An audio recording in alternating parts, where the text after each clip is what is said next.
ஐவிபிஎஸ் குடும்ப உறவினர்கள் அனைவருக்கும் வணக்கம். என்னுடைய பெயர் சுஜாதா. நான் சென்னை ஊரப்பாக்கத்திலிருந்து பேசுறேங்க. நான் இதுக்கு முன்னாடி டெலிகாடர் பணியில இருந்தேன் தனியார் நிறுவனத்துல.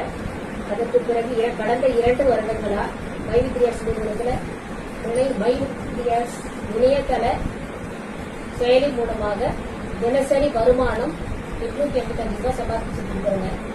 என்னை போன்ற மாற்றுத்திறனாளிகளுக்கு பெரும் வாழ்வாதாரமா இருக்கு. லட்சக்கணக்கான குடும்பங்கள் இதன் மூலமா நல்லபடியா வாழ்ந்துட்டு இருக்கிறாங்க.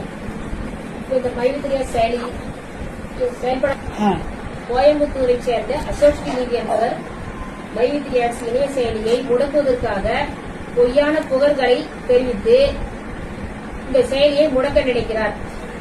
இந்த மைவித்ரியாஸ் செயலிக்கு போனதுனால மைவித்ரியாஸ் பணிபுரிவர்களுடைய வாழ்வாதாரம் ரொம்பவே பாதிப்படையுது. அதனால இந்த